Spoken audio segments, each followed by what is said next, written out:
Ukraine में चल रही जंग के बीच रूस ने एलॉन मस्क का जवाब देने के लिए खास तरह का सैटेलाइट लॉन्च कर दिया।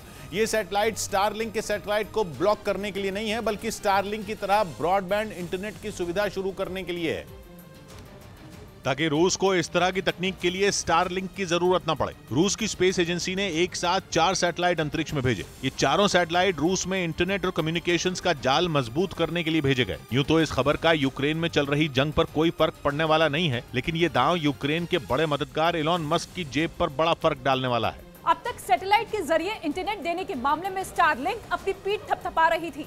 वो इस तकनीक में खुद को दुनिया का सबसे बड़ा और अकेला खिलाड़ी बताती रही है, लेकिन रूस की कोशिश उसके इस गुरूर को तोड़ने की है। अगर कोशिश कामयाब हुई तो दुनिया भर में वो मस्क की कंपनी को टक्कर देने के लिए तैयार हो जाएगी। रूस की स्पेस एजेंसी ने इन सैटेलाइट का लॉन्च कामयाब रहने का दावा किया। पश्चिमी मीडिया ने दावा किया कि रूसी सेना बुजुर्गों और महिलाओं को जंग लड़ने की ट्रेनिंग दे रही है। खबर है कि इनकी ट्रेनिंग पूरी होने के बाद इन्हें मैदान में उतारा जाएगा, जहां ये यूक्रेन की सेना से मुकाबला करेंगे।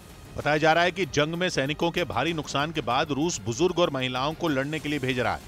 मतलब ये कि अब यूक्रेन की फौज से ये बुजुर्ग और महिलाएं लोहा लेंगी। जंग लड़ने की इन्हें जो ट्रेनिंग दी गई उसका एक वीडियो भी सामने आया, जिसमें कई बुजुर्ग और महिलाएं हाथों में आधुनिक राइफलें थामकर दुश्मन से निपटने का अभ्यास करती नजर आई। रूसी सैनिकों ने कुछ नए लड़कों को भी ट्रेनिंग दी।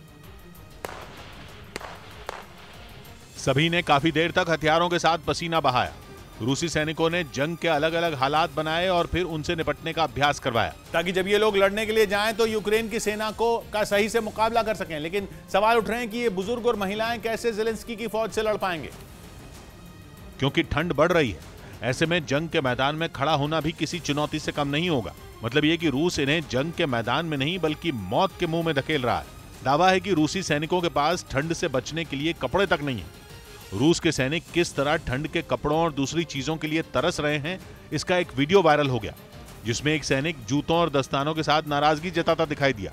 दावा है कि ये जवान रूसी फौज का था, जो छोटे जूते और दस्ताने मिलने से नाराज था। आरोप है कि जंग लड़ रहे रूसी सैनिकों को बच्चों के दस्ताने और रबर के जूते दिए जा रहे हैं। यूक्रेन युद्ध के बीच ब्रिटेन ने घातक मिसाइलों का अभ्यास कर पुतिन को अपनी ताकत दिखाई। जंग की शुरुआत से ही रूस यूक्रेन का साथ देने के लिए ब्रिटेन पर भड़का हुआ है और वो कई बार ब्रिटेन को इसका अंजाम भुगतने की धमकी भी दे चुका है, जिसके जवाब में ब्रिटेन ने रूस को अपनी खतरनाक मिसाइलों का दम दिखाया। उसने स्कॉटलैंड के नजदीक सैन्य अभ्यास किया, जिसमें हवा से हवा में मार करने वाली 53 घातक मिसाइलें दागी गईं। ब्रिटेन की वायुसेना ने इस मिलिट्री ड्रिल का एक वीडियो भी जारी किया, जिसमें उसके लड़ाकू विमान हवा में कई ड्रोन को निशाना बनाते दिखाई दिए। उनके अलावा आसमान में ही कई दूसरे विमानों को भी टारगेट किया गया। मतलब ये कि ब्रिटेन ने इस मिलिट्री ड्रिल से पुतिन को ये चेतावनी दे दी कि अगर उन्होंने नेटो देशों के खिलाफ कोई भी गलत कदम उठाने की सोची भी तो उन्हें मुंह तोड़ जवाब दिया जाएगा, क्योंकि पश्चिमी देश पहले से ही पुतिन के निशाने पर हैं और वो दूसरे देशों के साथ ही ब्रिटेन के शहरों को भी सरमात मिसाइल से तबाह करने की बात कह चुके हैं। और रूस का दावा है कि एक बार उसकी सरमात मिसाइल चल गई तो ब्रिटेन के शहर दुनिया के नक्शे से मिट जाएंगे। रूस तो ये तक कहता है कि उसकी हाइपरसोनिक सरमात दुनिया की सबसे खतरनाक परमाणु मिसाइल है, जो एक ही बार में ब्रिटेन जैसे शक्तिशाली देश को भी बर्बाद करने की ताकत रखती है। यानी पुतिन की धमकी के बाद ब्रिटेन ने भी कमर कस ली है। उसने रूस की तरफ से होने वाले इस संभावित हमले से निपटने की तैयारी तेज कर दी है। इसके अलावा ब्रिटेन मिलिट्री ड्रिल में घातक मिसाइलें दागकर रूस को अपनी ताकत दिखाने में भी जुटा है, ताकि वक्त आने पर वो पुतिन को सबक सिखा सके। उधर गुजरात के वडोदरा में दिवाली की रात 2 समुदायों के बीच झड़प हो गई, जिसकी वजह से पूरे इलाके में तनाव फैल गया। बताया गया कि पटाखा फोड़ने के मुद्दे पर विवाद शुरू हुआ था, जिसकी खबर मिलते ही पुलिस वहां पहुंच गई। लेकिन इसी बीच हंगामा कर रहे लोगों ने पेट्रोल बम फेंका, जिसमें पुलिस का एक अधिकारी बाल बाल बच गया।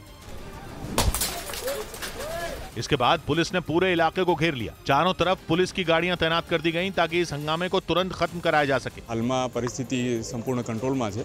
જે પથ્થરમાર થયો છે કયા કારણે થયો છે એ બાબતે અમે સીસીટીવી ફૂટેજ અને જે हालांकि पुलिस के पहुंचने से पहले दोनों समुदायों के लोगों ने एक दूसरे पर जमकर पथराव किया। इस दौरान न केवल कई गाड़ियों में तोड़फोड़ की गई, बल्कि उनमें कुछ को आग के हवाले भी कर दिया गया। पुलिस ने इस मामले में केस दर्ज कर आरोपियों की तलाश शुरू कर दी।